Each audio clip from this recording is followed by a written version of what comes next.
সরকার আশ্বস্ত করে তার আচরণের মধ্যে দিয়ে। সরকার কিন্তু শুধুমাত্র কথামালা রাজনীতি করলে তার সরকার তার দায় পালন করে না। একটা রাজনৈতিক দলের পক্ষে, বিরোধী দলের পক্ষে যে কোনো অভিযোগ করাটাই সম্ভব, কারণ হচ্ছে যে তাদের দায়িত্ব এটিকে বাস্তবায়ন করা তো তাদের দায়ের মধ্যে আসে না। সুতরাং অভিযোগ তারা করবে, এটি রাষ্ট্রযন্ত্রের প্রচলিত নিয়মে এটাই হয়। কিন্তু দায়িত্বটি পালন করার দায়িত্বটি সরকারের, সুতরাং তারা তাদের পক্ষ থেকে অভিযোগ করতেই পারেন। কিন্তু সেই অভিযোগটা সারবত্তা দিয়ে প্রতিষ্ঠিত করবার জন্য সরকার যদি এমন কিছু কাজ করে থাকে যেটা বিচার বিভাগকে কোনো নির্দেশনা দিয়ে কোনো জায়গায় পরিবর্তন ঘটিয়ে দেওয়া হয়েছে, অথবা স্বাভাবিক গতিতে যে বিচার প্রক্রিয়াটি হবার কথা ছিল বা যাওয়ার কথা ছিল সেটিকে বাধাগ্রস্ত করার জন্য সরকার কোন নির্দেশনা দিচ্ছে, এরকম কোনো প্রমাণ যদি আমাদের কাছে থাকতো তাহলে এক কথা ছিল আলাদা। আপনারা তো নিজেরাও জানেন যে আপনাদের সাংবাদিকদের মধ্যে সাগররুনির হত্যাকাণ্ডের ব্যাপার নিয়ে আদালত এ পর্যন্ত একটা পাও এগোতে পারেনি। তাহলে আপনি কি সে জায়গায় বলবেন না যে এই জায়গাতে সমস্যাটা কোথায় আছে?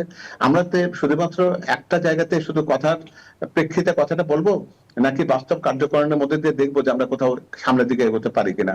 ঠিক একই রকম ভাবে আমরা কুমিল্লা ক্যান্টনমেন্টের তনুর ব্যাপারটি নিয়ে যে ঘটনার কথা জানি, সেখানে কি বলবেন না যে এই সময়ের পরিবর্তনের সাথে সাথে দৃশ্যমান কোন বিষয় আমরা দেখেছি যেটার মধ্যে দিয়ে আদালত এতদিন পর এসে অন্তত সামনের দিকে যাওয়ার একটা রাস্তা পাচ্ছে? সেই ব্যাপারগুলোকে আমরা কি উদাহরণ হিসেবে আনবো না?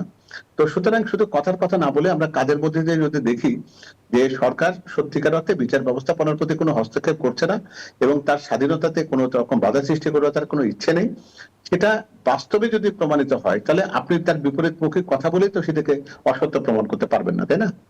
তো সুপ্রিম কোর্ট সচিবালয় কেন বিলুপ্ত করতে হলো? না, সুপ্রিম কোর্ট সচিবালয় বিলুপ্ত করা, এই যে সুপ্রিম কোর্ট সচিবালয়টা ছিল এর মধ্যে দিয়ে কি বিগত সময়গুলো থেকে আমরা দেখেছি যে বিচার বিভাগের মধ্যে থেকে বড় রকমের স্বাধীনতা খুবই একেবারে দৃশ্যমান এমন কোন বিষয় দেখেছি আমরা যার মধ্যে থেকে আমার মনে হবে যে আমাদের বিচার বিভাগের স্বাধীনতার ক্ষেত্রে শুধুমাত্র এই সিদ্ধান্তটি একমাত্র কারণ ছিল যেটার মধ্যে দিয়ে এই বিচার বিভাগ স্বাধীন হওয়া আর না হওয়া নির্ভর করছে? এটাকে যদি আমরা এত সরলীকরণ করি তার মধ্যে ভুল জায়গায় যাবো। আপনারা এফিসিয়েন্সি জায়গা দেখেন, কার্যকরী ক্ষমতার মধ্যে দিয়ে দেখার চেষ্টা করি আমরা, এবং আমরা দেখি যে এটার মধ্যে দিয়ে অন্যায় বা অন্যরকম কোনো উদ্দেশ্যকে প্রকাশ করবার চেষ্টা হয়েছে কিনা সেটা দেখার চেষ্টা করুন। কারণ এতদিন পর্যন্ত যেটা ছিল সেই ব্যবস্থাপনাতে আমরা যে বিচার বিভাগকে খুবই বেশি দৃশ্যমান স্বাধীন দেখেছি এমন তো নয়। এই শুধু সেক্ষেত্রে প্রশাসনিক ব্যবস্থাপনাতে যদি কোন রকম একটা পরিবর্তন ঘটে থাকে, যে পরিবর্তনের সাথে দীর্ঘদিন তো আমরা ছিলাম, এই স্বাধীনতার নামে যে কথাটি বলছি যে একটা ব্যবস্থাপনা ছিল, সেই দক্ষতা বা সক্ষমতা বিচার ব্যবস্থাপনাকে সত্যিকার অর্থে প্রতিষ্ঠিত এমনটা করতে পেরেছে যে এটা একটা অপরিহার্যতা তৈরি হয়েছে, যেটাকে সরালে সাংঘাতিক রকম একটা ভয়ঙ্কর রকম একটা বিপর্যয় ঘটবে, এরকম তো আমরা দেখিনি। তাহলে দেখবে যে সরকারের সিদ্ধান্তের পেছনে যে কারণটি রয়েছে সেই কারণটিকে তারা প্রতিষ্ঠিত করার মধ্যে দিয়ে যদি দেখাতে পারেন যে সেটা বেশি কার্যকারিতা দেখাচ্ছে, তাহলে আমরা সেটাকে মানি। আর যদি দেখি আমরা যে না সেটা দেখাচ্ছে না, তখন যদি সরকার তার আগের অবস্থাতে ফেরত না যায় তখন আপনি সমালোচনা করুন, সেটাই বেশি গ্রহণযোগ্য হবে। আমার মনে হয় যে কোন কাজের ফলাফল দেখার আগে কোন একটা সমালোচনা আগাম করাটা বোধহয় ঠিক হচ্ছে না। সরকার ইতিমধ্যেই 100 দিন পার করেছে এবং সরকার দাবি করছে প্রথম 100 দিনে সামাজিক নিরাপত্তা, অর্থনীতি, জ্বালানি এবং প্রশাসনিক সংস্কারে দৃশ্যমান অগ্রগতি হয়েছে। কিন্তু বলা হয়ে থাকে যে বর্তমান বাস্তবতায় আইন শৃঙ্খলা পরিস্থিতির সন্তোষজনক উন্নতি হয়নি। এটি কি সরকারের জন্য অস্বস্তিকর? সরকারের জন্য অস্বস্তিকর, পুরো দেশের জন্য অস্বস্তিকর। আপনি একটা ব্যাপার তো দেখতে হবে, আপনারা 24 অগাস্টের পরবর্তী পর্যায়ে যে আইন শৃঙ্খলা যাদের দেখবার দায়িত্বে ছিল, যে পুলিশ বাহিনী বা পুলিশ প্রশাসন, যেটাকে দীর্ঘদিন ধরে একটা দলীয়করণ করার মধ্যে দিয়ে এমন একটা জায়গা নেওয়া হয়েছে যারা তাদের পেশাদারিত্বটা মোটামুটি হারিয়ে ফেলেছিল। আমরা পুলিশের আইজি চাইতে একজন ঢাকার একজন ছোট্ট একটা কমিশনারকে আমরা দেখতাম যে তার চাইতে অনেক বেশি শক্তিশালী বা তার নামটা বেশি উচ্চারণ করতে হতো প্রকট ভাবে, এবং তার সেই বিখ্যাত খাবার দাবারের হোটেলের বিষয়টি আমাদের কাছে অজানা নয়। তো সুতরাং এই পুলিশ ব্যবস্থাপনার মধ্যে দিয়ে যেখানে মাসের চাইতে কঞ্চি বড় ছিল, সেই ব্যবস্থাপনাকে হঠাৎ করে একবার নিয়ম শৃঙ্খলার মধ্যে আপনি যদি আনতে চান, এবং তার পরবর্তী পর্যায়ে যেভাবে একটা বাহিনী দেশের জনগণের বিরুদ্ধে যেভাবে ব্যবহৃত হয়েছে, সেই জায়গাতে আপনি একটা পরিবর্তনের জায়গায় এসে সরকার যখন একটা গণতান্ত্রিক ব্যবস্থাপনার মধ্যে দিয়ে আইন শৃঙ্খলাকে রক্ষা করবার চেষ্টা করছে, তাদের মনোজগৎটা সেরকম ভাবে বিকশিত বা সেরকম আস্থার জায়গা থেকে আছে জনগণের কাছে। কিন্তু একই অভিযোগ তো আপনাদের বিরুদ্ধে করা হচ্ছে ডক্টর বদরুল আলমগীর পাভেল।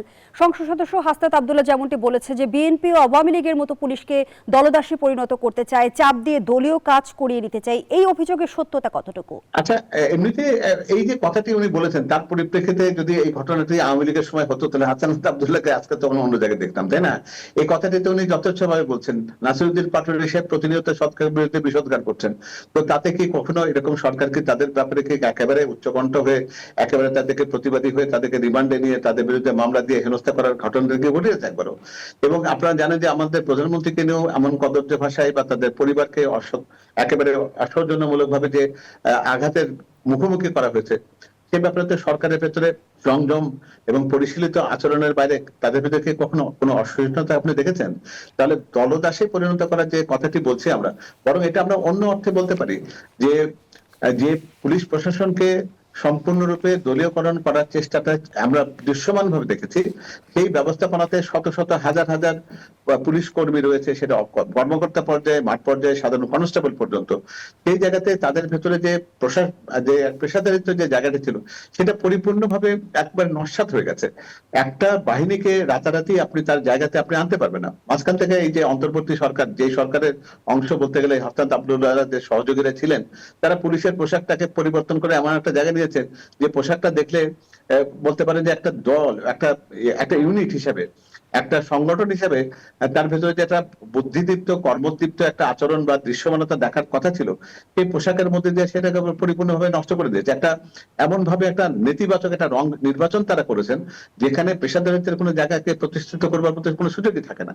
তো সুতরাং এই যে মনোবল হারিয়ে ফেলা, মানুষের কাছে আস্থার সংকটে পড়া একটা বাহিনীকে একেবারে সত্যিকার অর্থে পেশাদারিত্বে আনবার জন্য কিছুটা সময় আপনাকে দিতে হবে।